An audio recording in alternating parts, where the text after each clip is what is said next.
The Coca-Cola Company, Keurig Dr. Pepper, and PepsiCo are bringing consumers more choices with less sugar than ever before. From sparkling, flavored, and bottled waters to zero-sugar sports drinks, teas, and sodas, consumers are taking advantage of these choices. In fact, nearly 60% of beverages sold contain zero sugar. To learn more, visit balanceus.org. Looking for adventure in 2023? How does island hopping in Thailand sound? What about marveling at waterfalls in Iceland? Or tapas with your new BFFs in Seville? What about discovering the world with an awesome group of 18 to 35? Explore all of this and more with Kentucky. You'll sleep in the coolest accommodation and learn from local guides and experts. Visit Kentucky.com. That's CONTIKI.com to book your next adventure. Kentucky. Travel together. There'd be a lot of poop in my pants. I've seen a 6-foot alligator go swinging through the air and slam into a tree. These guys are the scientists of the supernatural, lecturers leaving lessons for inquiring laymen. They are applying the scientific method to a world that baffles science. They are the cryptids of the corn. But who else has big black wings and red eyes? Batman. Oh, Mothman. Oh yeah, Mothman. A great white shark was stolen. Oh, someone stole a shark? I got stuff for you don't even know about. She's a witch. She turned me into a newt. Who knows? Anything could be possible. Anything could be possible. It's really big abduction vibes. Holy moly. It sounds like you were abducted. And it just stood up. I mean, it just like kept going and going. And she goes, what the?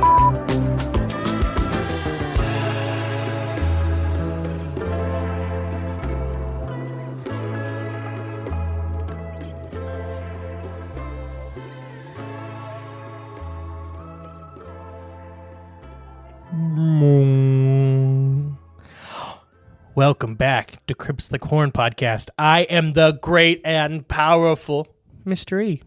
And I am Jay's clone, Jay. That's funny you said that because it's just like, that's going to be one of the reviews we're going to read in a minute.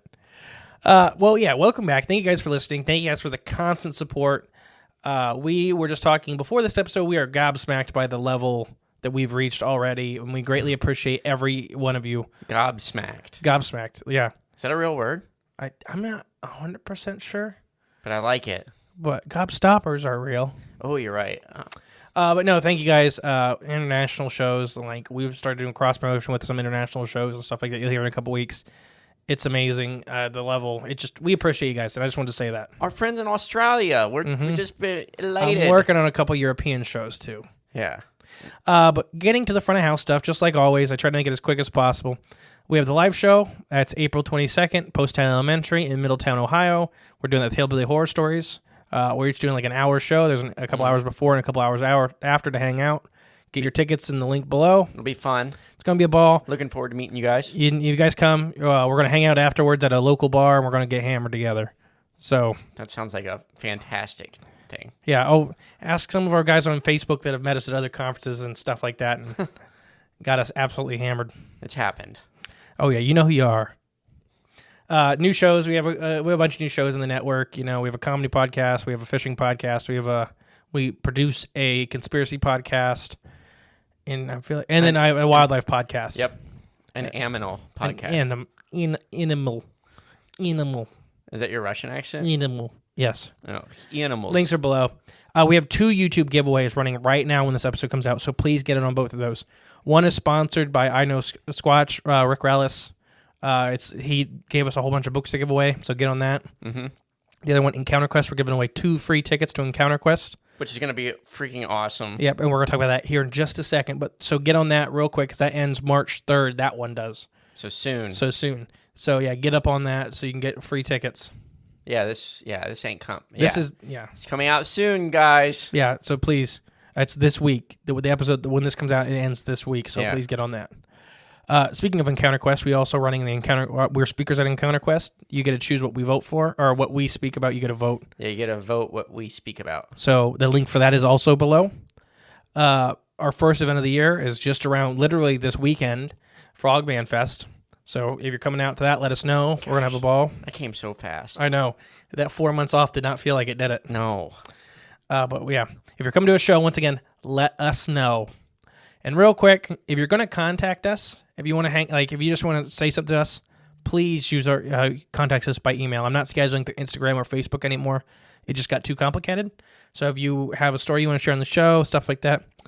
Speaking of which, in a few weeks, what did I say earlier? March 20th? Yes. March 20th. By March 20th, if you guys have an encounter you would like to type up and send to us, we would like to do an episode that's just listener encounters. Mm-hmm. It could be cryptid, it could be paranormal, it could be UFO, it could just be something plain strange. Strange and weird. If we get enough of them, we'll do a two-parter with it. Yeah. But we would love to do this. We have enough of you guys now. We think we can do it. So please, that's Cryptids of the Corn podcast at gmail.com is the email to use for that. It'll be in the below. But yeah, if you have a story, please submit it. Did I miss anything with that part? No, I think it's well covered. Let's get to reviews. Once again, if we get 5-star reviews, we love to share them. We got new ones? Yeah, we got 4, 5-ish new ones. Okay, let's hear them real quick. We'll talk about the 5th one here in a minute. Okay. But by Date, I think that's how you're going to say it. Well, that's how I'm going to say it, Date. The title is First Class. I'm a truck driver and listen to a lot of podcasts. This show is one of the few that hold my interest. So thank you. Yes. A high compliment from a truck driver. Thank you. And I know we have quite a few truck driver listeners, so thank you guys for keeping America running. Oh, yes, it's very true. I mean, we do have a lot. I know we have a lot. And it's a big part of almost all of the base podcasts is truck drivers. Right, yeah. I mean, you're in a truck. That's your office. The most time I listen to stuff anyways is when I'm driving. 100%. I happen to work at a job where I can listen to podcasts for half my shift. Yeah. But, most people can't. Right, it's true. So it's, we greatly appreciate our truck driving audience. This is from, the next one's from Acura. Almost like the car, but not quite. Okay. The Real J, the title is, will the Real J please stand up? The comment is, love this podcast, and I really enjoy DW from the other show that they host or help host sometimes. But more importantly, Jay was swapped out with clones. We need to beat him up and get until the Real Jay is set free. Free Jay. And underneath he says, seriously, guys, great show. Thank you. Hashtag Free Jay. Free Jay. If you guys don't know what that is, listen to the Floating Mushroom Show. There you go. Yes. Next one, the title is, this is from John the Noof. So I'm going to, Newfoundland. Okay. So John the Noof. Title is Great Show. And he says, I listen to a lot of paranormal cryptid podcasts, and this is a great show. Not many tangents or long intros. Very knowledgeable. I don't know about that. I think he's lying to you because we have long intros and a lot of tangents. But John, thank you. Yeah, thank you, John. And this second to last one is from James Weasley Blues. Ooh. Nice podcast. Was introduced to you fellas through Tony Merkel, and I'm a regular listener now. Very informative. Thanks, guys. Well, thank you, James. Thank you, James, and thank you, Tony. Yeah, thank you, Tony. Oh, yeah, Tony. Yeah. We love Tony. If anybody don't know it, I doubt you don't know, but Tony from the Confessionals. Right. He's a good fella. Yeah, and call him a good person. He loves it. Yeah. Not really. Don't call him that. So, Jitters Horror Podcast left a review. It was 5 stars, but they were a little confused about the new show called The Floating Mushroom Show. Yes. They thought that was going to be the new format of our Cryptids of the Corn podcast. Oh, gotcha. So it was a very long review, and I greatly appreciate it, Jitters. So I'm just going to explain a little bit of confusion. That is not the new format of the show. The show will not be changing in any way, shape, or form. We are still doing our normal Monday, Wednesday episodes, just like how me and Jay do them.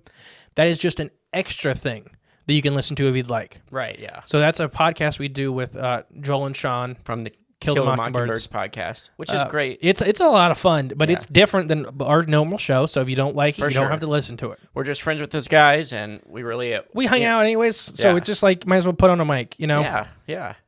So yeah, you guys do not have to listen to that. It is not, but don't worry, the normal show is not changing in any way, shape, or form. Right, we're still here. Just want to make that, and Jitters, I greatly appreciate the comment and the concern, and yeah, the normal show is not going anywhere. And if you have a topic for us, Jitters, you want us to talk about, send us something. Yeah, listen to Jitters Horror Podcast. There's your free shout out. Yeah, there we go. So I got my mushroom hat last week. Thank you guys. A lot of you submitted that you wanted to make it, and it got made pretty quick. So thank you. That's awesome. Now, round 2. Jay wears a tinfoil hat at cryptid conferences. And it's not like it's just It's not a normal tinfoil hat. What is it? It's just an old fishing hat that I covered in tinfoil. So I thought it would be a nice way to throw it out to you guys to kind of have a contest who can make the best Jay tinfoil hat. And I'm imagining everything from top hats to like fezzes to all kinds of stuff. Oh, that would be cool. Like so a Russian, like, yeah. Once again, tinfoil. the same thing stands. If you make one and we work out how you send it to us and stuff like that, we will send you a big care package in exchange. Oh yeah, that'd be awesome. We will make it worth your while. Oh yeah. The guys that made my mushroom hats. Hi Spencer. Hi Spencer's wife. I never got her name, but she's the one that made it. We greatly appreciate it, and their package is on the way. That's exciting. But yeah, that's pretty much it. I just wanted to say Patreon, once again, we got Patreon. I have no new Patrons this week. It's been a long time since we haven't had a new Patreon member, but I just wanted to say we've been doing a lot more hangouts. I've been working at that a lot better. Just getting on Discord and just hanging out with everybody and just sitting, like when I'm working on scripts and stuff like that. It's fun too. Yeah, and it's a ball. And Yeah. you got guys from Australia, you got guys from Europe, it's just fun to sit and talk. It's very unique. Oh yeah. And we appreciate those guys. Oh yeah. That is enough front of the house stuff. I'm done talking about front of the house. All right, good. Yeah, I know. Friggin' front of the house stuff. I don't want to talk about today's topic. Good. Let's get in the back of the house. The bloop. Ooh, part? Duh. Yeah, we've already done an episode on the bloop. Yeah. And when I did this episode, I was under a misconception. And I was under a misconception that the bloop was pretty standalone. It's not. There's multiple bloops? Yeah. Like different creatures or different Well, species? why don't you hold that to the end? Okay. I'm just trying Multiple strange sounds There we go. that could have organic Origins. origins, but they keep claiming for ice quakes. And I'm going to go over the bloop again. Those dang ice quakes. And we're going to get to ice quakes. Well, I think we already did it in the last But I one. want to retouch it because Yeah. I have 5 or 4 more sounds for you. Do they have new evidence that ice quakes are actually real? No. That's what I thought. It's like saying, I don't know. Swamp gas. Swamp gas. But ice once again, quakes. in 1997, the bloop was heard on the hydrophones across the Pacific. It was a ultra low frequency sound that was heard from listening stations underwater from up to 5,000 kilometers apart. And one of the most mysterious noises picked up by by NOAA. Several articles in following years have proposed that the bloop may be an organism in origin. Others state that it was an ice quake or volcanic activity. Okay, I can get down with volcanic activity a little bit, but ice quake, come on. And we're gonna play the bloop again for you. So I have a lot of sounds to play, so please be forgiving with the audio technical difficulties. And if you haven't listened to Bloop Part 1, just go pause, go back. No, you don't have to pause, but make sure you listen to it at least after this episode or something. All right, so you guys ready for the bloop? It's going to play a couple times. What it's going to do first is the sped up version. So the bloop is a very long sound. So the first thing that they get its name up is 16 times speed. And it goes bloop, and you're going to hear it here in a second. Bloop. When you hear the actual sound, and this is what people miss a lot. They hear that first sound you're going to hear and think that's how the sound was recorded. No, that's the sped up one so humans can hear it properly. 16 times. 16 times speed. This one, it's very Jurassic Parky when you actually hear the sound. Are we ready? Oh, I'm ready.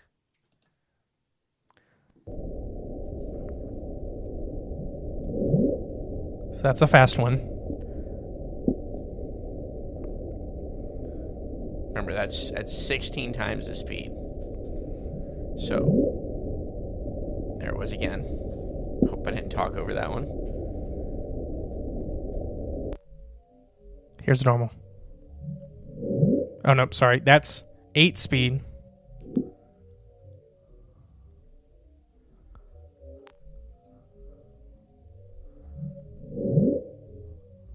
There we go. There it was again. What's those other noises in the background? Background noise. What speed is that? that the same 8 speed? Yeah, it's getting to it. This is from Noah's website. Here it is.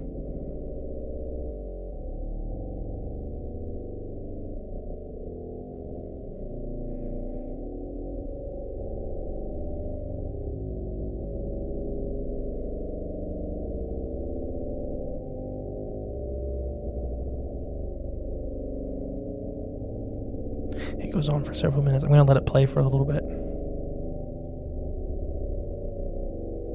Sounds like an alien robot.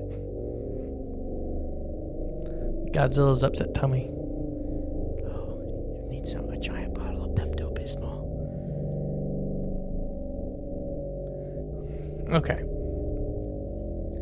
You know, funny. Once again, we played this several times in the original episode, so we're not going to focus too much on the bloop today. Funny you said that, though, because my stomach has made that noise once. But it really does. So, this is one of the biggest arguing audio files on the planet because a lot of people think it is very, very, very organic in nature. It's super loud, though. And I'm telling you, 5,000 kilometers apart, it was heard. So, and this was, right around where Cthulhu's house was said to be, Point Nemo, stuff like that. So this is in the southern end of the Pacific Ocean. Yeah, just off the coast of South America. And that not just off the coast, it's in the middle. It's about halfway between South America and Australia, and then down towards Antarctica. Yeah, I guess, okay, not southern tip, and just go straight west. Like there you go. There we go. That's kind of what it is. Yeah, Point Nemo, if anybody doesn't know what Point Nemo is, it is the furthest you can be away from any human on the planet. Most of the time when you're at Point Nemo, the closest human is in the International Space Station. Isn't that insane? That's insane, and fun fact, International Space Station isn't in space. It's in the upper layers of the atmosphere. But except that one listener we have that's out in the middle of the ocean or somewhere. But this is about where they're at. Yeah, ain't that weird? They're in that little island. The Bloop, The Bloop is a listener. is a listener to the show. Well, here's your second special. Okay. But yeah, it's very organic. People argue. The big thing is that people claim this is an ice quake. And like we kind of were hinting at earlier, an ice quake has never been documented. It is like the UFO field saying everything is swamp gas. The closest thing to an ice quake is like when we were ice fishing, staying out in the lake and the ice lifts. That's what they're saying it is. Yeah, on a massive scale. But they're saying the whole Antarctic ice sheet. Yeah. I mean, that would be... That would be loud. Don't get me wrong. Yeah. But... It's never been documented. Yeah. But yeah, so this is 1997. And these dates and these locations are very important. We're going to keep going through. And some of these are very long sounds, so I'll just play excerpts of them. The website, it's mentalfloss.com, has all these. They're nicely compiled. Right, where you can just kind of skip around and play them. Play all the sounds, yeah. I mean, it's not like the source. If we just played the sounds, it would be about an hour and a half. Oh, sweet. So we're not going to play all the sounds in their entirety. Right, exactly. Like the next one we're going to talk about, if you're ready, is the upsweep. A really cool sound. I didn't know about any of these till doing this research. I literally heard another podcast talking about the last one we're going to talk, or not the last, second to last one, Julia. And I was like, oh, that's neat. I didn't know there was more. Mm-hmm. And then there was a whole bunch. A whole bunch more. A lot of people that talk about the bloop kind of are under the same impression the bloop was a singular event. And I think it's kind of pushed that it was. Okay. It's definitely not. Oh, okay. So it's like pushed in, not in media, but like online. The narrative is pushed that the bloop is just this one time occurrence. One sound, it happened like so. So whenever you Google bloop or, I don't know. It's this just one sound. Just that one thing, but just more. No, it's been very active. Okay. So the upsweep is one of our earliest ones. So the upsweep is an unidentified sound that existed in the at least since the Pacific Marine Environmental Laboratory began recording. SOSUS is the name of the system. An underwater sound surveillance system listening stations around the world. So they have them in every ocean. It's the precursor to the thing that caught the bloop. Okay. And this began in 1991.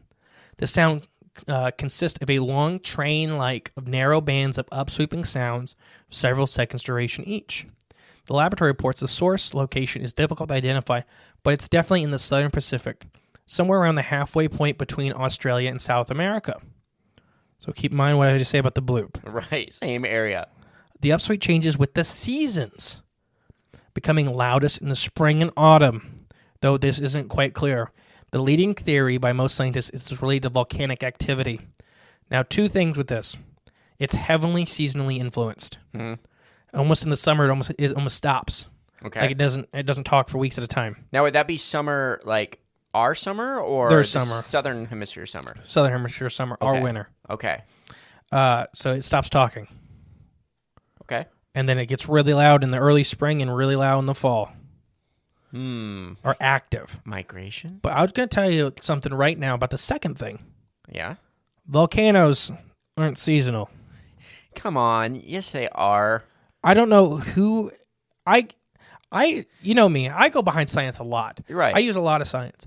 I don't know who said that this theory that it's volcanic activity and just happens to be seasonal. Come on. So Since 1991, this thing hasn't shut up. There's two things I know 100% for sure that are seasonal. Two things. One's volcanic activity. Two is ice quakes. They're both very seasonal. They're both very seasonal. So I'm going to play the upsweep for you. Okay.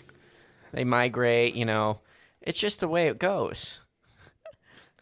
They migrate. This is a very loud song, so we're going to...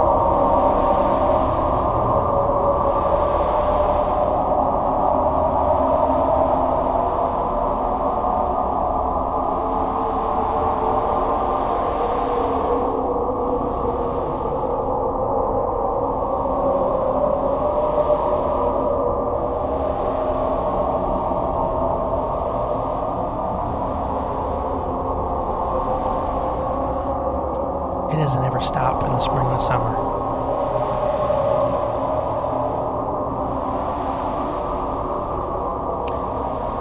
All right. Okay, question. Is any of this... this is the first time I've ever heard this. This is normal.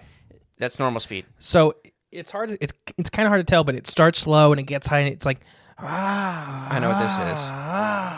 Almost like a chainsaw. Anybody's ever heard a chainsaw? But imagine a chainsaw that's heard over thousands of miles apart. I know what this is. This is louder than most blue whales. This is the opening to the pits of hell. And these are the screaming souls coming out. Save that for the explanations. It's just... anyone listening could figure that out. That's one of the explanations. Well... That's the gate. Wait. So is the gate seasonal?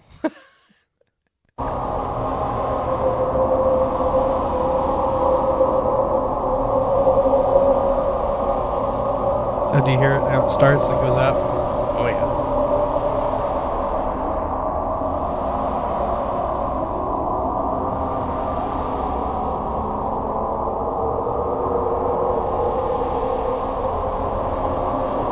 So with this sound, anything, the rain kind of sound you hear, that's the background noise. Right. So just listen to that. Rah, Yeah. Rah. That's what's called the upsweep, is it starts really low and it gets really high pitch. Do currents and stuff under the ocean or whatever change in this for the season? Or Yeah, somewhat. Not in this part of the ocean, and as far as my knowledge goes, I'm not an oceanographer. So, Yeah. But yeah, some parts of the ocean can be heavily seasonal. But there are other things that are associated with seasons that are, when we get to explanations, you may be quite surprised. Okay. But this is another one that's argued to be heavily organic. So how do they get how do they know it's an organic sound? So you this thing that everybody at home can't see it, but this is called a spectrograph. Yeah. You can see sound. So organics kind of always fit a similar pattern, or can fit a very similar pattern. So once you take away the volume, and you look at it like that, You're right. and you're like, okay, that's a very organic pattern. Okay. So that's kind of what they're looking at when they're saying organic. Okay. Nobody knows. There's animals that make very inorganic sounds, and there are things that make very organic sounds that aren't organic. Is there anything, for example, that's one that makes an inorganic sound off the top of your head? Lyrebirds. Okay. So lyrebirds can actually trick some electronic recording technologies as chainsaws and car alarms and stuff like that. That's pretty cool. But there are and then there's the siren bird of Africa is the loudest land animal on the planet. So a blue whale hits and I may be a little wrong on this, but 140 decibels. Okay. It gets over that? Yeah, these siren birds hit 210. Dang. Yeah, they're the size of chickadees. Yeah, where the heck does that sound come from? So that's gonna come back in later. Okay. That you can have a very loud sound and not be very big. Oh, okay. So that's kind of something people forget. is that you can just be really good at making sound. Yeah. And if you're sitting in an area that might like project the sound even bigger. You're in the biggest acoustophone on the planet. Acoustophone? I can't say it right. Is that a real word? If not, I like it. It's a acoustic Yeah. phone, like hydrophone. Okay. But Yeah. acoustophone. I can't say it. We said it in Loch Ness. I think you're doing good. Acoustophone. Yeah, I can't say it. It magnifies sound. Right. Yeah. It sounds good enough to me. You want some more of this before we move on? Just a little more. Let's give him a little more. Just a little more taste of it. It's scary. Sounds just like a dinosaur. Like Godzilla waking up. Like. And do you hear what I'm telling you is the sound? Oh, yeah. Okay, not the rain. Like all that static. Yeah, no.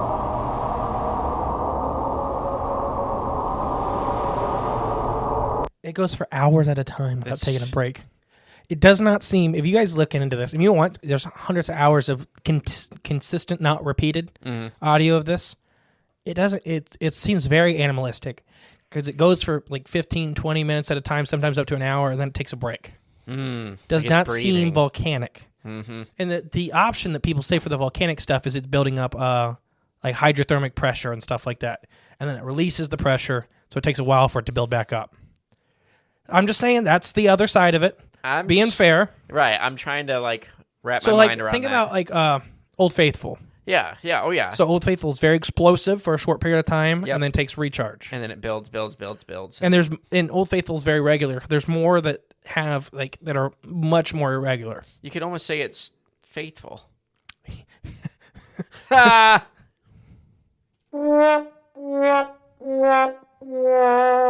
been a while since we used that button. I kind of forgot. I was hoping I was going to hit the right one. Yeah, that'd been funny. All right, you ready for the next one? Yes. This one's called The Whistle. This was recorded on July 7th, 1997. And only one hydrophone of the underwater microphone used by NOAA again picked it up. The location is unknown, and it's very limited information, but it's very speculative what the source is. But it seems like it's coming from the Southern Pacific. But this is very different than the other noises. So if we're talking about organics, the other ones would be a broadcast, and this one would be directional. What do you mean? What's that mean? So you could have sounds that are just being pushed out in every direction. That's how, like, when we talked about the upsweep and the bloop, they were pushed out in every direction. That's why the bloop was heard 5,000 kilometers away. Yeah. And the upsweep was heard thousands of kilometers away. This seems very directional because only one hydrophone picked it up, but it was still an incredibly loud sound. Okay, gotcha. So it's pointing in one direction, wherever projected more like this sound. So whales do both. Whales have a big deep throat. Like when they're talking to their throat, they're kind of putting sound out everywhere. But they also have the spermaceti in their head to aim it. Okay. All I know is these sounds remind me of playing the game Subnautica. Oh, 100%. And the first time I ever played that, you go deep, so it's dark. The bloop is in Subnautica. The sound. Is it? Yeah, it's in one of the backgrounds. That makes sense. That makes a lot of sense. All right, you ready for the whistle? Yeah.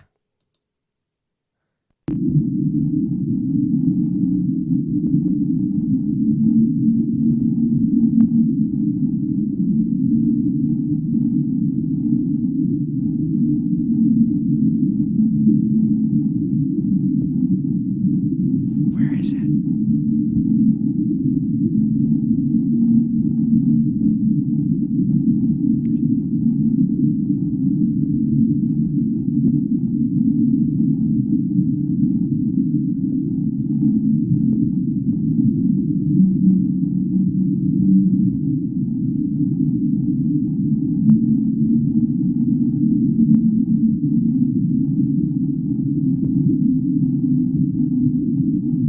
Okay.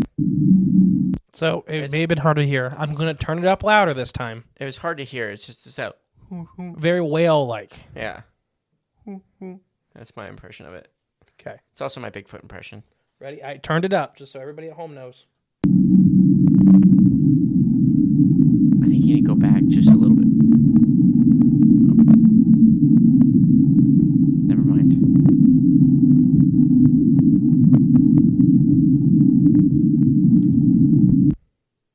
So that's it. I know that one's quiet, but it's incredibly loud again.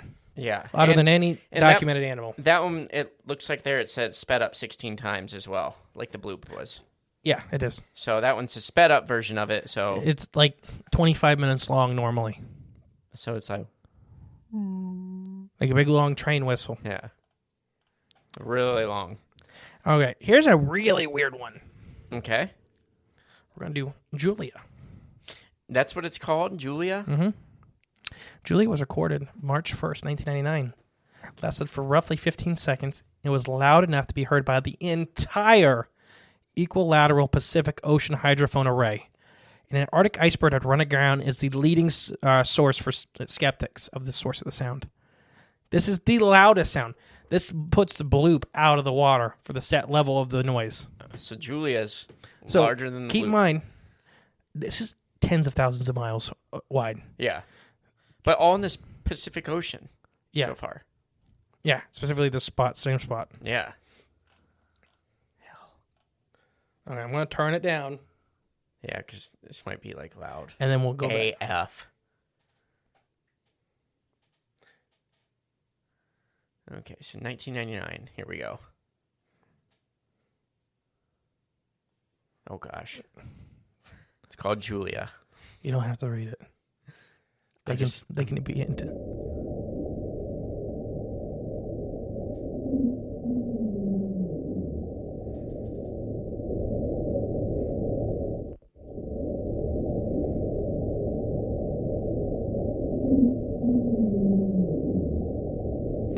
People think it's saying "Hey Julia."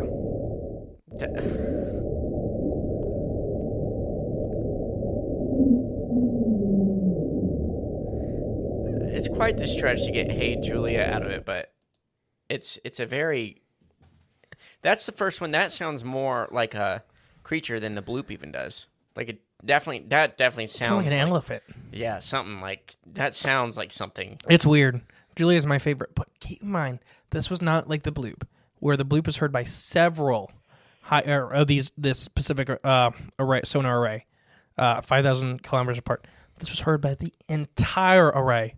They go around the whole rim of the Pacific Ocean. Everyone, the one in Alaska picked it up. This is from crap. Antarctica. Now I get it. Like sound travels through Better through water than through air. Yes, 100%. but still, that is a long. Keep in mind, blue distance. whales. So let's look at blue whales. They talk about 1,000 miles apart, so like 1,500 kilometers. That's a lot. So this is tens of thousands of miles. Yeah, not even close to. I mean, a blue whale's not even close to this. No. That's insane, and it sounds like an animal. Yeah, very much. I got one more for you before we get into some fun stuff. Yeah. This is the Slowdown. Slowdown was first recorded May 19th, 1997. It is also credited to being an iceberg running aground like Julia. Although some people insist that it might be giant squids. No idea why. I don't get that. But they insist. The sound lasts for over 7 minutes, generally decreasing in frequency, hence the name Slowdown. Like the upsweep sound is heard periodically since it was initially detected. So upsweep is still being detected to this day. So is Slowdown. Okay. Heavily seasonal again. So this, once again, points to volcanic activity. And icequakes activity. Icequakes.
Did you hear it? I think so. It's very faint. It's very loud is the problem. Okay.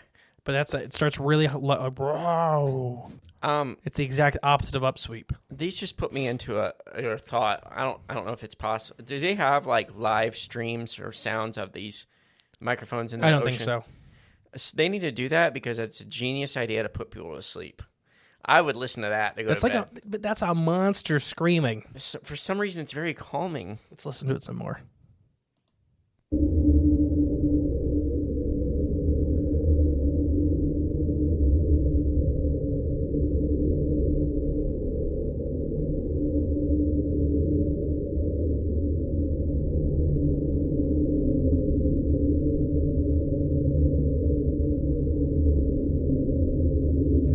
Very odd.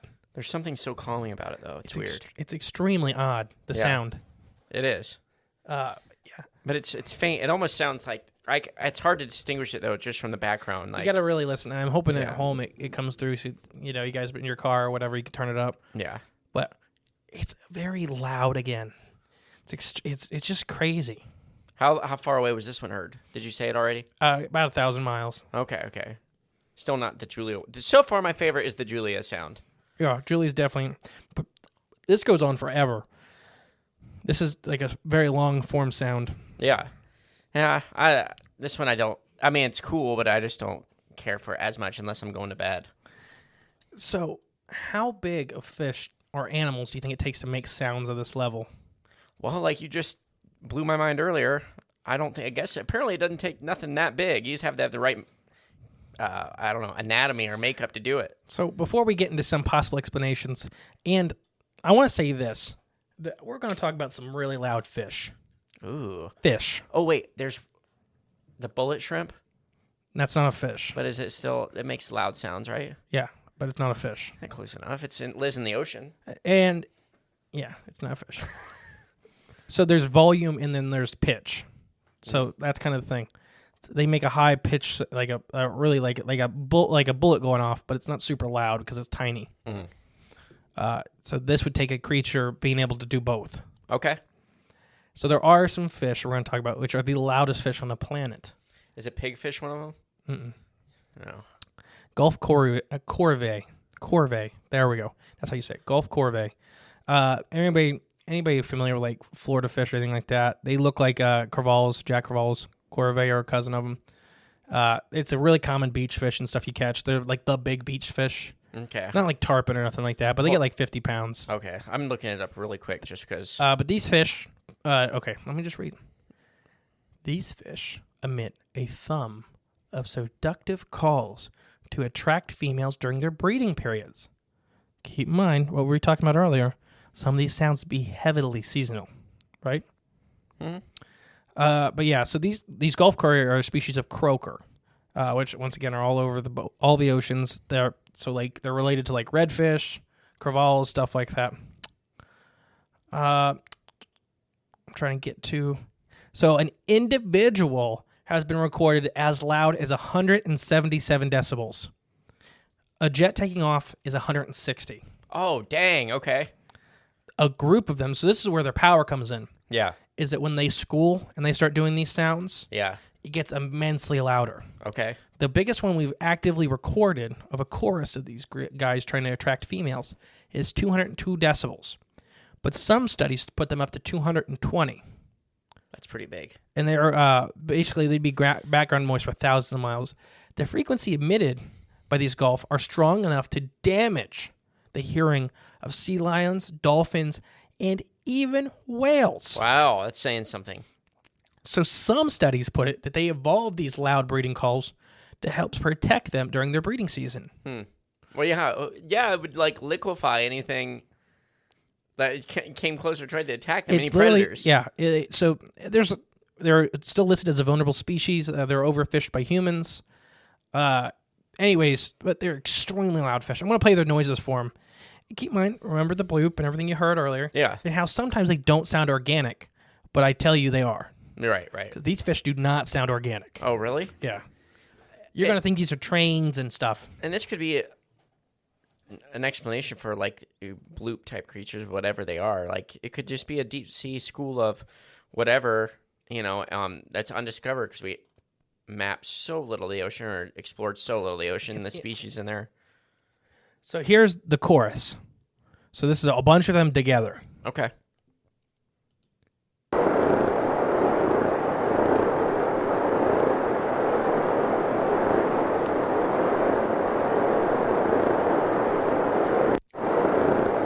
So it just sounds like a crowd, right? Yeah, basically. That is 202 decibels. So it's very loud. You would be deaf forever. Yeah. This is loud enough to hurt the hearing and the echolocation abilities of whales, dolphins, and sea lions and stuff like that. Okay. And they just record these things on these hydrophone thing? Yeah, they were purposely targeting these schools of fish. Oh, gotcha. Office Depot Office Max has great deals on everything you need to succeed, like stylish furniture and chairs to keep you working comfortably, the latest tech to keep you organized and productive, calendars and planners to keep you on schedule, and cleaning supplies to keep your space spotless. It's the perfect time to stock up on the supplies you need to succeed, from the office to your home and everywhere in between. Need it fast? No problem. Place your order at OfficeDepot.com and pick it up in just 20 minutes at your nearest Office Depot or Office Max store. The Coca-Cola Company, Keurig Dr. Pepper, and PepsiCo are bringing consumers more choices with less sugar than ever before. From sparkling, flavored, and bottled waters to zero-sugar sports drinks, teas, and sodas, consumers are taking advantage of these choices. In fact, nearly 60% of beverages sold contain zero sugar. To learn more, visit balanceus.org. Okay. The species in particular. Yeah. Now, here's just one swimming by. Okay. One individual animal.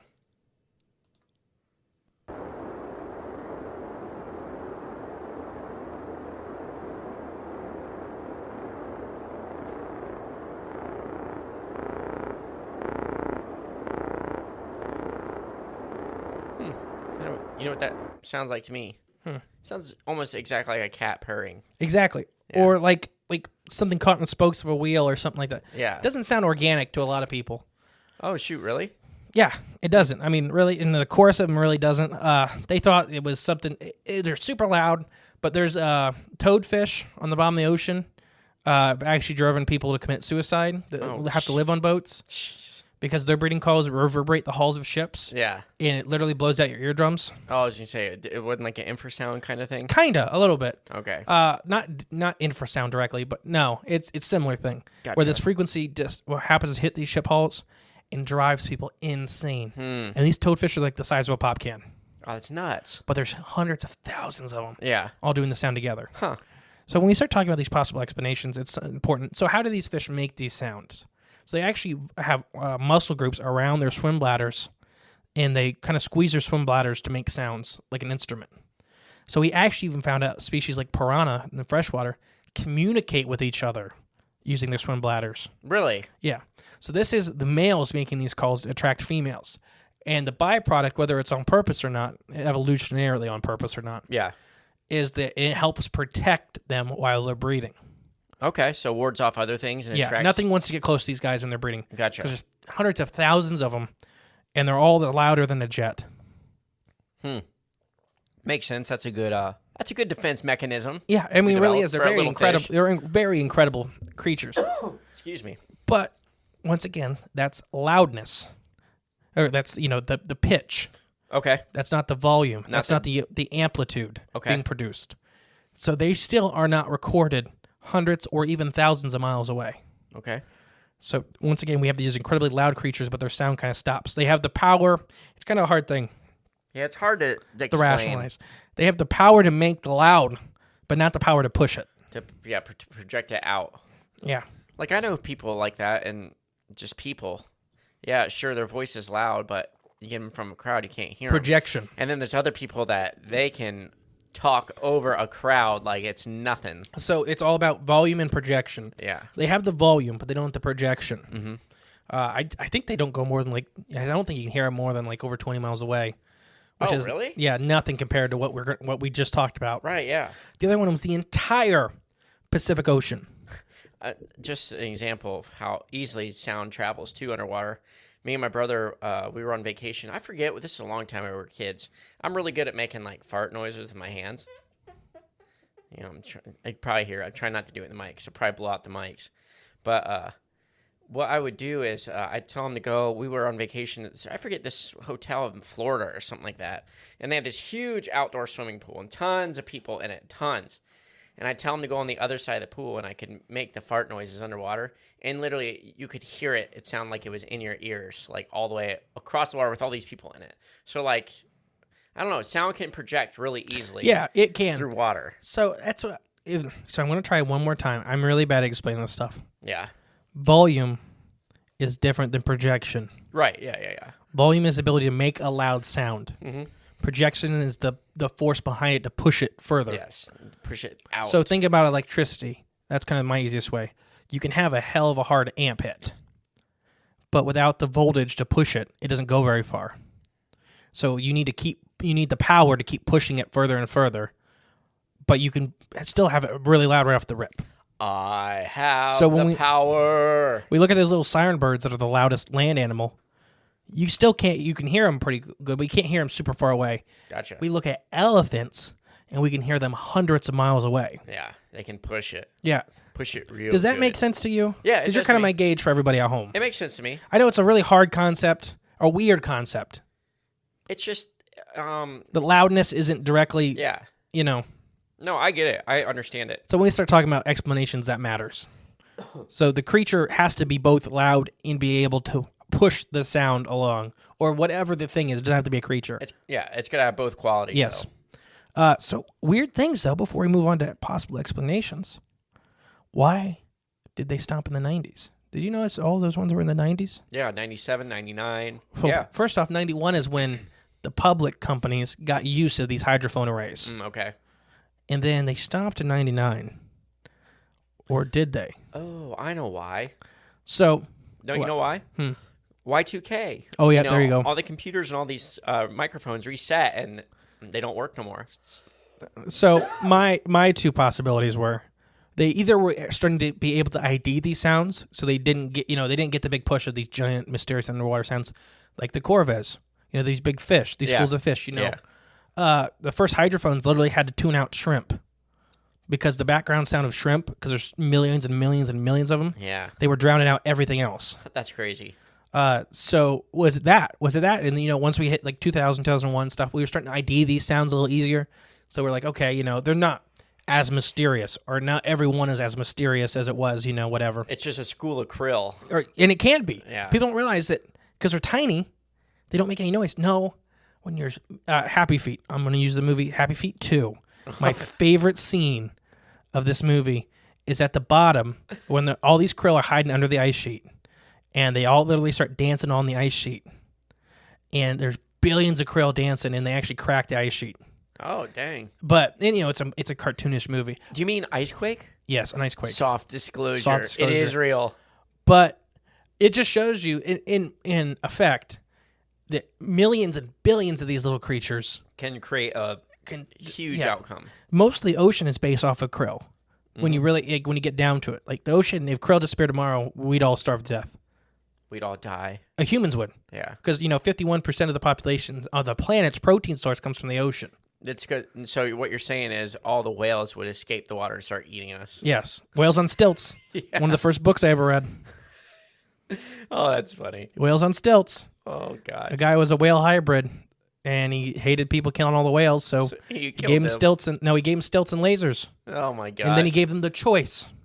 And the whales chose peace. Oh, wow. Free will. Wins again. Mm-hmm. But they had better lasers. So is it just because we were able to ID these things a lot easier? I think partially. I can get behind that a little bit. Could be. That when we first, public companies got these arrays, they're like, okay, these are weird sounds. Maybe the government was already hearing them for the last 20 years, and really maybe already kind of knew what they were. Mm-hmm. So they weren't the government wasn't as concerned. Right, yeah. But we even know like the Great Barrier Reef makes noise. What do you mean like it makes noise? Like it has a tone. Just like the Earth kind of has a tone. Oh, just gotcha. From the Great Barrier Reef actually has a sound. It resonates at a certain frequency or sound, yeah. It actually produces a sound.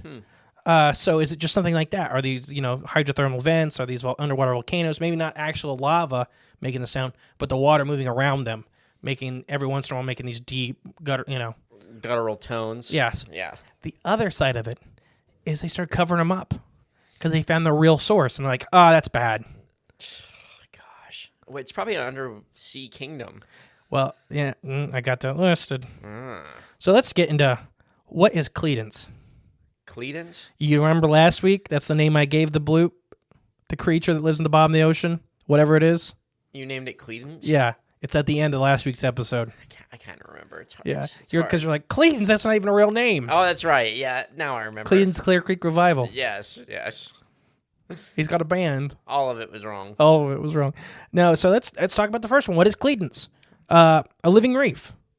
And reefs are already alive, everybody. Right. I just want to, when I say this, when I say living reef, reefs are made of hundreds of thousands of animals that are building the basically the hard structures, exoskeletons and stuff pulled out of the water, and they build these kind of rocky structures around them out of these exoskeletons. What if it's all one? I'm talking about one massive organism. So it's maybe able to, and they are animals. Reefs are animals. People kind of lose that because they look kind of plantish. Right, yeah. Or They're animal. Mm-hmm. So what if we have a gigantic one creature, one living reef, and it just happens to be able to make noise, whether it's purposeful or not. It just happens to be every once in a while, or it's a defensive call, or like let's say their polyps are eating it and stuff like that. And it's like, so ouch. Well, no, like the fish, it's a defense. Oh, so gotcha. if stuff are starting to eat it, like parrotfish and eat reef and stuff like that, it just goes and pushes everything away from it. Yeah, it kills everything around it. And they'd have to have some kind of thing to keep it healthy. Right, and maybe it can only do it so often. Like it's probably seasonal, very slow. It takes a lot of energy and stuff like that. Or it's telling other ones, and we go to the seasonal angle. They kind of breed like plants, or like jellyfish. They release both, sex cells into the water to meet. Oh, okay. So what if it's kind of a breeding call or mating call, or just even simpler, like I'm releasing my part of the genetics into the water now. It's ringing the dinner bell.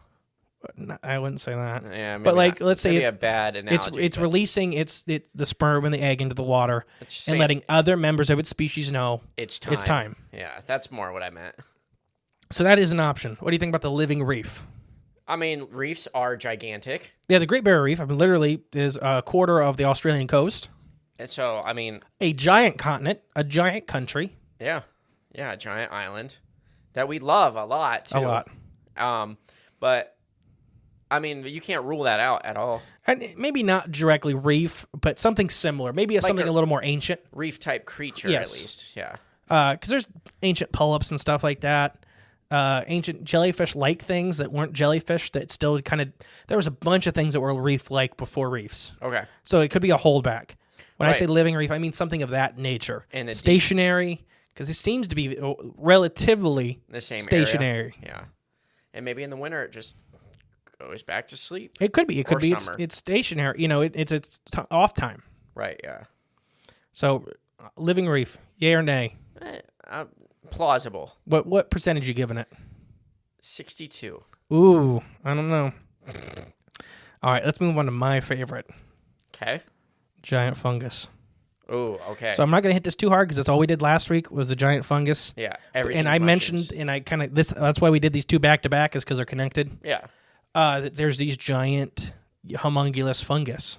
Homunculus fungus. But no, and that's what they're making sounds. And there's a little evidence to show that maybe some species of fungus can actually create audio waves. But let's say it's one that's, 500 million years old. Yeah, that's the thing. I mean, you always got to put in the scope of the perspective of all this stuff. Fungus have been around for all the time. Let's just put it that way. They're older than teeth. They're older than bones. They're older than jaws. Older than trees. They're older than eyes. Older than the everything's older Smokies. than trees. People, they're a hell of a lot older than the Smokies. They're so the I wanted to sing John Denver song. Yeah, I wanted to sing Country Roads. They are older than the trees, but they are older than the mountains. And they're older than the breeze. Kinda, yeah. Maybe. That's when the sky was on fire. Maybe not that one. But no, so what if it's these giant fungal colonies we talked about? And it may be similar to the giant living reefs, that they are making a noise to let it, now we're releasing our spores. Oh, or that could just be the noise it makes when it releases spores. Like, yeah. I don't know if whatever hole is opening up. Like literally doing like a puffball. Yeah. And squeezing out all these spores into the water. Yeah, maybe it is the sound. That's a great point. Yeah. What if it, another kind of thing, it could be a dinner bell. Yeah. calling in food. See what I Like literally. I said it by accident earlier, and now it fits for this. And we'll talk about what these things may eat, because there's a good point on this. This is definitely a 74% possibility. Oh, yeah? So he's a little higher? Oh, yeah. All right, here is the next one. Lots of little things, like fish, crustaceans, and even tube worms. Ooh, tube worms. So this part of the ocean is very understudied. The Southern Pacific is a hard area to study because there's no land near it. You know, when you're out doing research in this area, you have to have everything you need with you. This is probably the least studied part of any given part of the ocean. The deep trenches are hard to study, stuff like that. But in general, even the shallow, quote unquote, spots of the Southern Pacific, nobody knows. I was going to say, is this close to any, like the Mariana Trench or anything like that? Mm-mm. It's not. I mean, they're both in Pacific There's Ocean. trenches down there, but yeah. But that one's towards the middle. That's more towards the equator. Okay. I didn't know how. And the Southern Pacific isn't super cold. This is where a lot of whales go to calf and stuff like that. So there's a lot of big animals in this area anyways. But it just seems like maybe this is a gigantic colony of some unknown crustacean. Crustaceans make a lot of noise, like I mentioned with shrimp and stuff like that. So what if this is like, that's why it's seasonal, it's breeding, it's their migration, it's them fighting. And they're just tiny. And when I say tiny, I don't mean, shrimp sized. I mean, they could be quite large. Right. But tiny compared to what we kind of consider the bloop to be. Like, that blue whale sized. Bigger. They could be some type of snow crab, and they still get 20 foot tall. But. Or what if there's like an opening, a cavern under there, and this is, seasonally when they all emerge, come out. Something like that, sure. To spread seasonal migration to spawn or whatever. To come out and It could be a whole bunch of little fish that just are really loud. Like I told you, toadfish and the other guys, the Gulf carvels or carviels, however you say it. However, yeah. But yeah, so what if it's that kind of stuff? Don't know. Tube worms make noise, and we don't know a lot about them. What kind of noise do they, like, what do they make a noise for? Like, what's their noise? It's just a noise. It's like a background noise, like shrimp moving and stuff like that. Okay. So the tube worms are the gigantic 9 to 10 foot long worms that you see on the volcanic vents. They make a calcium tube around them. Oh, okay. Yep, I know exactly. They look like flowers. Yep. And that's their feeding appendage.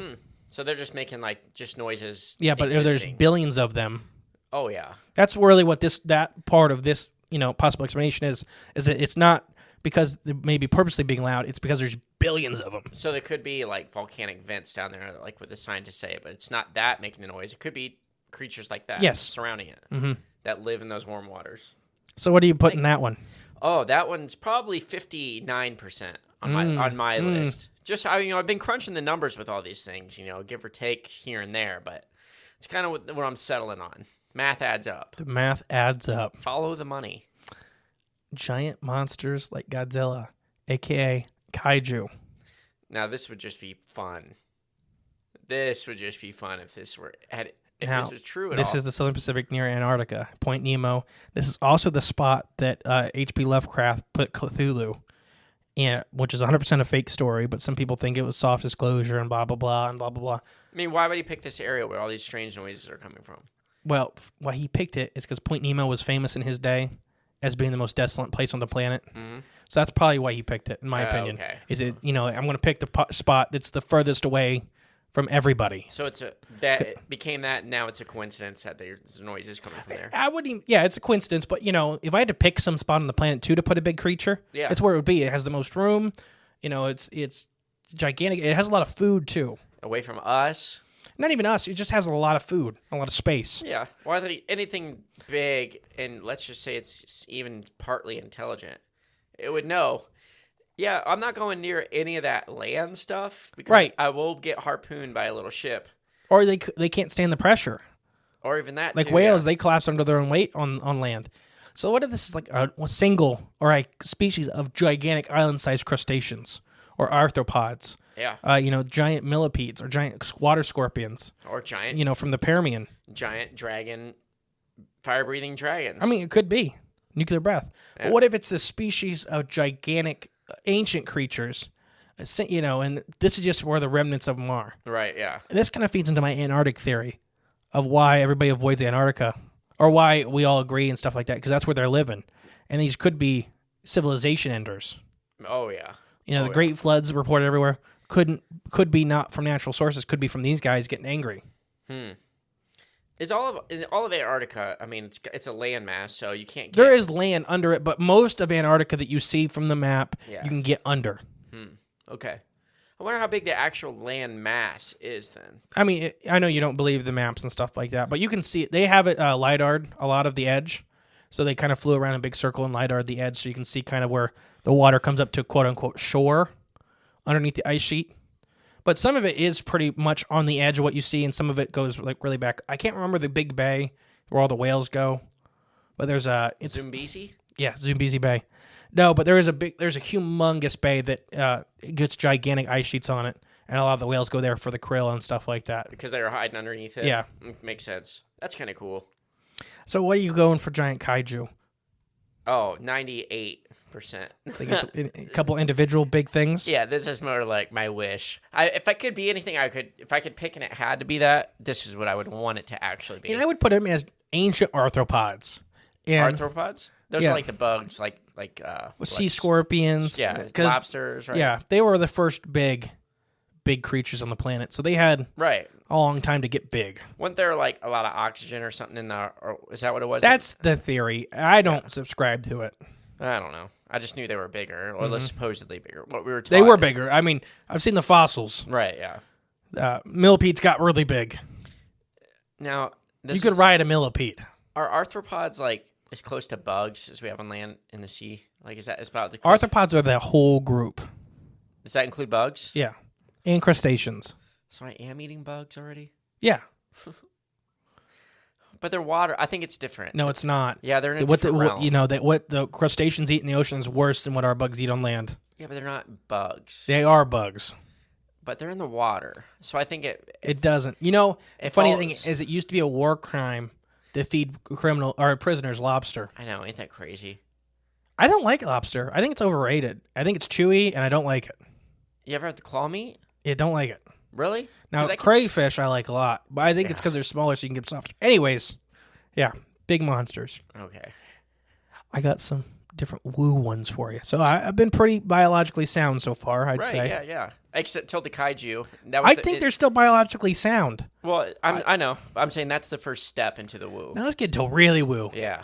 That these sounds are actually interdimensional doors opening and closing. Yes. Smaller ones we think we have on the surface of the Earth are often associated with loud bangs, shots, or metal slamming. So what if the big ones, maybe natural, maybe not natural, in this part of the ocean, are giant, letting whole, vast ships and whatever in out? What if this is the sound of them opening and closing? Yeah. I mean, why not? Why can't you accept that as being a possibility? I think it's fair. We just had a listener scary. on Instagram say that they had a like metal clanging in the woods with them, and that they've never had any other paranormal experience in their life and stuff like that. Oh no, I'd be running. But he couldn't find it. He was with his dog and he looked for it, and I get that. It's a very normal sound until it's not. You know what I mean? Yeah, when it shouldn't be there. The only closest example I can give to that is when we live in a very rural area. And all the time you hear gunshots going off. Shoot, I work literally next to a gun club. Yeah. Or with a shooting range. You hear gunshots all the time. Well, when I lived in Columbus, Ohio, I moved there. It was like a couple months in, first time living there. Just about to go to bed. I'm laying there, and I'm living in the middle of Columbus, the city. And I just hear 2 gunshots going off. And I'm like, no big deal. Hear gunshots all the time. Rural mind. And then I realized, wait a minute. I'm in the middle of the city. That sounded like it was a block away. Then it's automatic. Then it's scary. And it's like, this ain't right. No. So this interdimensional door angle, I just don't know where else to go with it besides, it's reported. The people that see the doors or these portals or these gateways open and close, Joel and stuff like that. Yeah. They reported metal-like metallic sounds. Yeah. So what if these are really big ones? And it may even be natural. I kind of feel like the Earth's electromagnetic field opens and closes these things naturally sometimes. I could see that. And then the government found the weaker spots and started screwing with them. Naturally or seasonally? Yeah, it could be I think if it's natural, it could fall into seasonal stuff. Yeah, because the way that water salinity changing and stuff like that. I think there's a lot of chemistry or microchemistry happening to make these things happen. Metaphysical chemistry. Yeah, is happening that we don't even maybe not personally realize, and that could be why they pick up in frequency in other parts of the year. Natural byproduct of the Earth's natural tendencies. Yes. No, I could see this because I'm telling you that upsweep sound sounded like freaking. If you can imagine what like peering into the gates of hell from the outside looking in would sound like, that's what it would sound like to me. Remember in the cartoon or the Disney movie version of Hercules? Yeah. When they're in the River of the Dead or whatever, like I forget what the actual name is called, but like that's the visual I was getting, like that pit of those souls like going down, and that's what I was visualizing when I heard that sound. Ugh. Yeah. Ready for another one? Sure. How ready? Let me get my calculator out. Oh yeah, you didn't give a dimensional. I'm 32. Number. Oh, 100%. That one's a full 100%. Ooh, okay. I think we're gonna come out to about 1,250. 100% probability of being true. What? I know. Inversely proportional. 100% of the time, 85% of the stuff I say is 98% accurate. Is it only if you inversely proportional to the product of its own mass? Okay. And the distance between that possibility and the next. What was the number you said for interdimensional doors? 100. Okay. Something to do with Hollow Earth. So that's my next thing. Okay. I don't really know what. I tried. I'm like, I don't know if it's like maybe these giant tunnels are making these whistles. Literally, one of them's called the whistle. Actually, I was going to say this earlier when I was saying like the currents and stuff underwater. I was wondering if there was like a deep open cavern there. And I could see that, like actually making a whistle or a noise. The water like shoots over. Seasonal current changes could affect why some of these are seasonal. Mm-hmm. They could actually kind of be making like a gigantic French horn. Yeah, basically. It just like vibrates or resonates. Like you blown over a top of a bottle or something just right. Yeah, and it's doing with these giant caverns underwater. Yeah, and this just happens. This part of it is underwater. Mm-hmm. And that was kind of what I was thinking earlier. Like it could be something like that. And if Hollow Earth is real, which I think we both entertain the idea of Hollow Earth. Yeah. Whether the explanation behind it is whatever, but yeah, there's openings beneath us. That's definitely a fact. I believe in that. I believe a lot of our weird biological cryptids come from the giant underground caverns. Yeah. And, we found the underground cities. The Simpsons did a disclosure on it. Where's Homer? Underground cities, you say? Like Darren Kuyu in Turkey. Mm-hmm. But like Homer just did it on The Simpsons, not just, but on an episode of The Simpsons, he jumps off a building. And then like Otto, the bus driver, is like happens to be bungee jumping right beside him. And Homer realizes he doesn't want to die. So he grabs on the Otto and he's like, no, you're too heavy. You're going to kill us. They're going to splat in the ground. And just before they hit the ground, someone opens up a manhole cover, and they just go into, like, the manhole. So they keep going, but they go into, like, inner Earth, and they just drop. And there's, like, there's the mole people, there's this city, and stuff like that. It's pretty funny. Inside Jobs has that, all the layers. Yeah, that's what this is. Like, no, mole people, talking dinosaurs, okay, giant mushrooms. Oh, yeah. Okay. Like an elevator. But you said ancient civilizations, kind of. Yeah, like, almost. So let's say... Oh, before I move on, give me a percentage on Hollow Earth. The Hollow Earth trumpet. Oh, okay. 87%. Definitely. 87. I had to do the math real quick. What about ancient civilizations / alien bases? So this one, another Disney movie, Atlantis. Yeah, that's why I put it there. Yeah, like I do believe like underwater would be the best place to set up anything, whether you're an alien or ancient civilization. Or just even... Joel, the Nephilim. Yeah, they could have an underwater base, because guess who ain't going to find it? You and me, because we don't have the ability to get there and see it. Gavin's beaked whale would be the only one to find it. Man, I have something in my throat right now. Yeah. Feels like a dry piece of grass. Good entertainment. Sorry, I'm dying. Shut up. I think we're onto something. They're shooting beams at me and... stopping my voice. That's how my uncle's kid died. My dad's uncle worked for Area 51. Oh gosh. Oh gosh. So ancient civilizations, bottom of the ocean, or aliens. Let's do ancient civilizations first. Yeah, because I think this could exist. There's some weird videos out there, whether they're true or not, where you see like humanoid type creatures, but it doesn't have to be humans like having civilizations down there. It could be like an underwater intelligent being, like mermaids, or mushrooms, But I'm more like that. What was the movie where the aliens were living at the bottom of the ocean and they're going to wipe us all out with a tsunami? But right at the end, the main actor typed up a message said "I love you" to his ex-wife. I don't know. Oh gosh, you should look that up real quick. Okay. Living water. I'll tell this story real quick. So literally, like, they're in this deep oil rig thing, and this like snake of water comes in and starts looking at them. Like it's made 100% of water. Like they can touch it and stuff.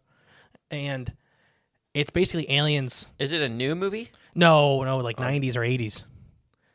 Anyways, so these aliens are like this, living in the bottom of the ocean, and they're jellyfish angels. Literally, they're like halfway kind of between like what we kind of picture as a modern angel made of jelly. Okay.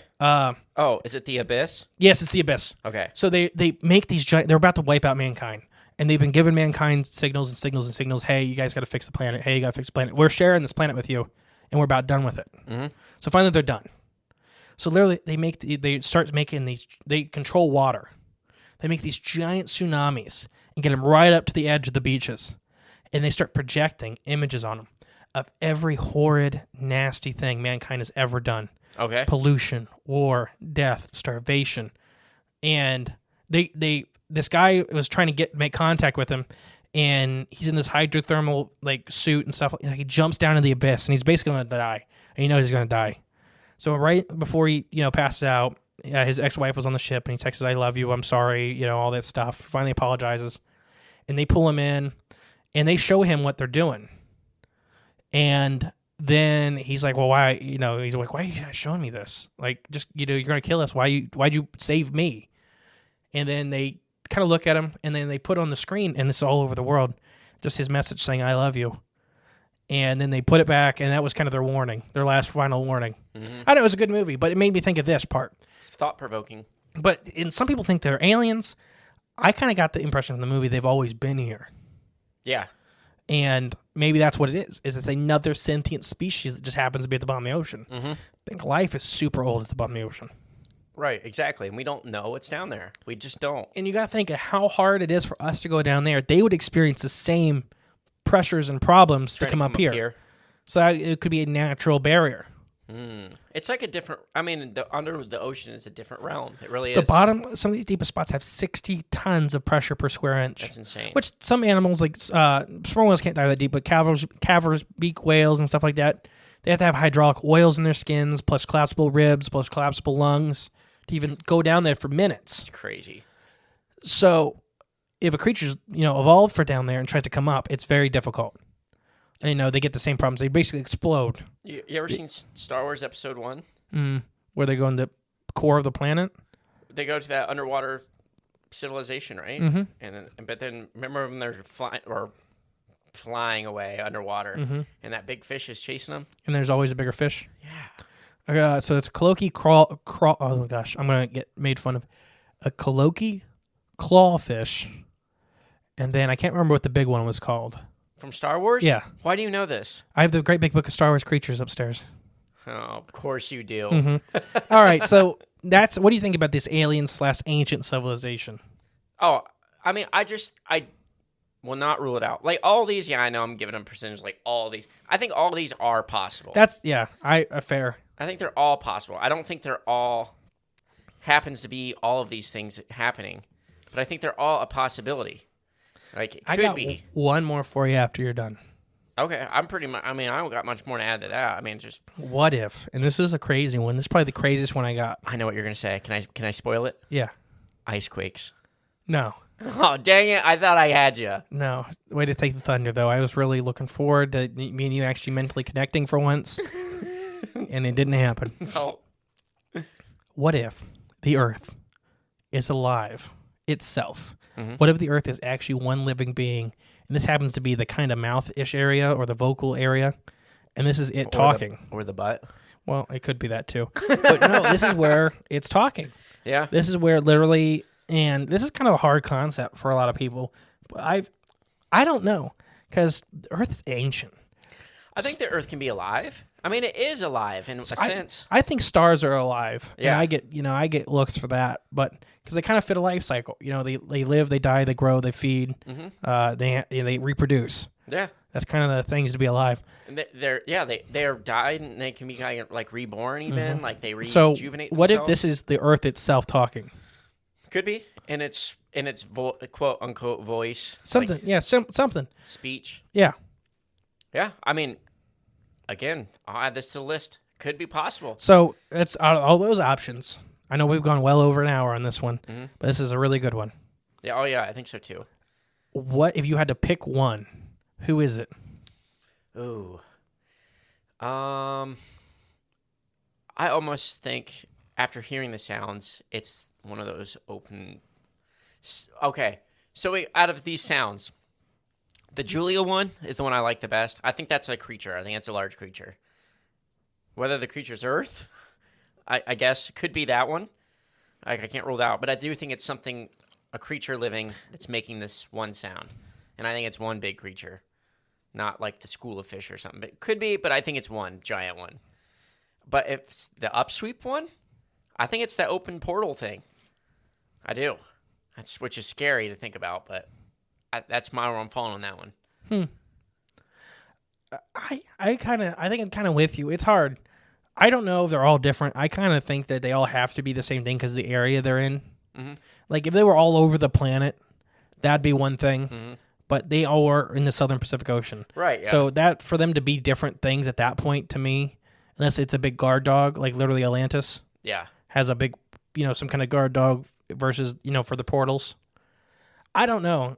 I'm going a gigantic singular organism, but probably not animate in what we would call animate. So more of the reef type. The reef or the fungus. Yeah. Where it's a super colossal mega organism, and it does probably have some kind of form of long distance communication with other members of its kind, but it's very stationary. Maybe more like a giant starfish. Yeah, I was just going to say and they can crawl very, very, very slowly. Giant tube feet. Yeah, but maybe these little parts of them can move very animately. I kind of think back to the stories of Kraken and stuff like that, not seeing it. Like, they painted it as a giant squid later, but they said sometimes these tentacles are 2 miles long. So what if they get too close to the back of one of these things and it's a feeding tentacle? It just reaches up and grabs. And speaking of feeding, a lot of people say, well, how is there enough food for these guys? It's the ocean. Literally, not even that. Sediment.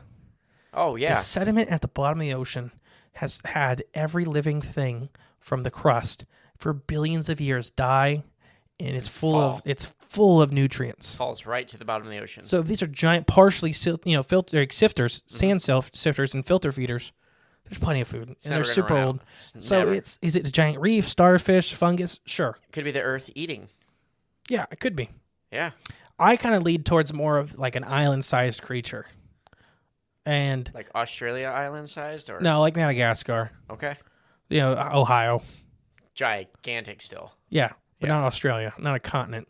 I know. I just wanted to say Australia. Australia. But it's going to eat them first. Oh, yeah. Because South America, the side of it has a bunch of mountains. So it's going to push it off for a little bit. Yeah, I wonder what it's if it is that, what its temperament is like. And is it in a dormant period? Is this creature literally, in my opinion, is this creature literally the mass extinction event? Because wakes up. Yeah, like we've had 7 mass extinctions, 7 main mass extinctions. So is this thing whenever their species wakes up and feeds on the surface and then goes back to sleep for, a couple million years till the surface repopulates? Right, literally like Godzilla type thing. Even bigger at this point. Right, yeah. I know. This would be like a wall of starfish that would move across. I'm just meaning something like big. Imagine like if a starfish, like a gigantic, Madagascar-sized starfish moved across the continent and was eating everything organic. Oh yeah, just scooting across the whole the surface, wiping out cities, leveling mountains. That would definitely be a mass extinction. And is that why we don't want to wake it up? Is that why we've abandoned? Like, is that why we all agreed to leave Antarctica alone? That happens to be where they're sleeping. What that just reminded me of too? That movie Evolution at the very end. They have the primitive creature got really big. Yeah, they napalmed it and it like multiplied and. Oh yeah, they did napalm it. Yes, and it multiplied and grew like super fast. Yeah, because it responded to heat, and then they used selenium to kill it. Yeah, right in its mouth. I think it was its mouth. It wasn't its mouth. It wasn't its mouth. Oh, I thought that was its mouth. Nope. They even make the joke. It's been a while since I watched it. I always thought it was its mouth. Nope. Yeah, okay. Well, yeah, interesting. That was the whole joke. Well, now it's soft disclosure. Now we know if any of these things we know to kill it. It's something like that. I kind of lean towards that. Whether it's my fungus or not, is one thing, but I definitely think it's a colossal organism. Yeah. That's maybe not a conventional organism when we think about it. Literally, maybe the Great Barrier Reef is one. Don't napalm it. Maybe the Great Barrier Reef is just our shallow water version of it. Yeah. It's just that's where it's sleeping. Right. Yeah. It's laid down. And there's the moving islands. Or if that's just like the exoskeleton of the old one or something. Like a dead one. Yeah. And they're building off the body of a dead one. Right. Yeah. Like we did off the bodies of the giants from old times. Yeah. I have been the great and powerful Mr. E. And I'm Jay's clone, Jay number 6.9. And you listen to Curds of Corn podcast. Let us know what you think the bloop is. Julia, hey Julia. Yeah, comment. Let us know. Just tell us what you think the bloop is. Yep. All right, guys. Bye. Thank you for listening to Crypts of the Corn podcast. Please share with a friend you think would like us. It's the best way to help our show grow. Leave a comment, rate us, a 5-star review, and remember, there is always extra content on Patreon/cryptozoology.com. And don't forget, stay magical.